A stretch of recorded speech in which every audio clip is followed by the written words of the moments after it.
welcome back to Jazz Mind, my channel where I share my thoughts on jazz improvisation, trumpet performance, and mindfulness for musicians.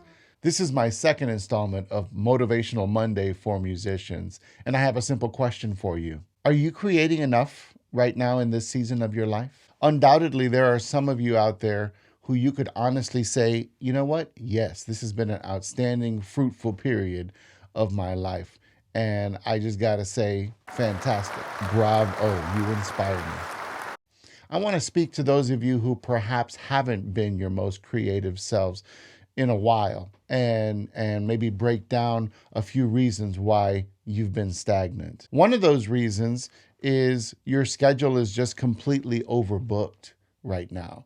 And it happens. When you're on your grind and you're trying to pay those bills, it can be very difficult to have the energy left over to be your most creative self. The one thing I would want to ask those of you who feel this way is this: are the things that you're doing in your schedule aligned with your creative goals? Are you getting enough of those things, at least, that are lining up with the artist that you want to be, with the business person you want to be?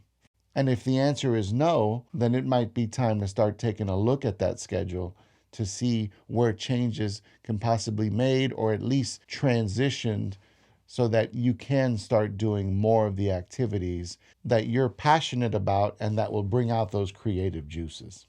Another reason we avoid creating are distractions.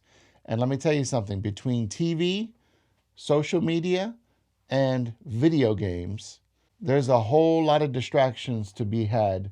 And I'm not preaching to anybody right now because I fall into these patterns myself and I have to catch myself.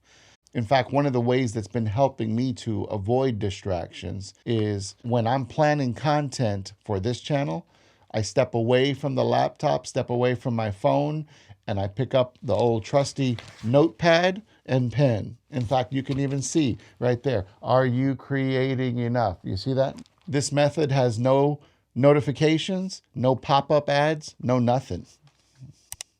Another reason we don't create, perfectionism. And trust me, I've fallen into this pattern in the past too. You've actually been trying to create, but it's just not good enough for you. You think it could be better. You think if it just needs some tweaking. Now that may be the case, but what also might be the case is you might be overthinking this. And in its condition that it is right now, it might be good enough. You know, one thing that's been helping me, a motto that I've been trying to live by, is this: done is better than perfect. Let that one sink in for a minute.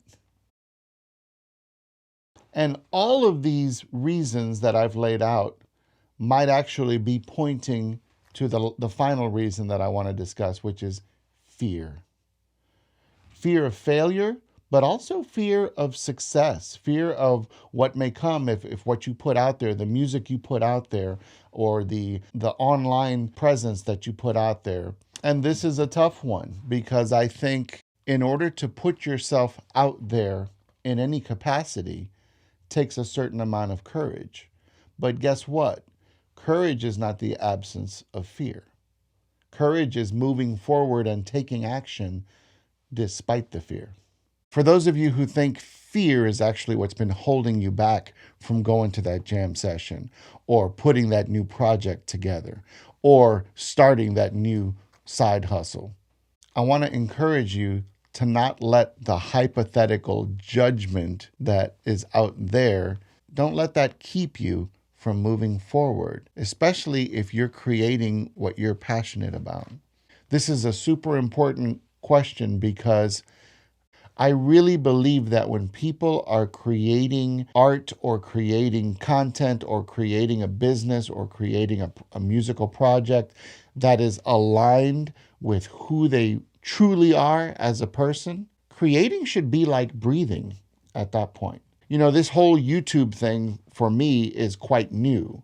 But you know what's not new? Me talking about jazz improvisation and talking about making the trumpet easier so that I can play the music that's in my head. Or talking about mindfulness and encouraging musicians in their musical journey. These are things I talk about unprompted. Just ask any of my students, because this is just who I am. It's part of my makeup. So don't be afraid to step in to your authentic creative self. I want to leave you with one more thought, and that is this. We need your creative self, and we need you to share that with us. Our society and our world are surrounded by people who are unhappy, who are looking for a spark, who are looking for inspiration. And you never know that it could come from you. It could come from that next composition you write. It could come from that next project that you put together. It could come from that business where you're helping other people. If you like this video, please hit the like button. And also, if you have another hack like what I described with the pen and pad, for example, something that helps you to get into your most creative self, please share it with us in the comments. That's a way that we're going to be able to help each other here in this community that we're starting. If this video added value to your life, please consider subscribing and taking our relationship to the next level. I wish you all a happy Monday and a wonderfully creative week for all of you. Peace.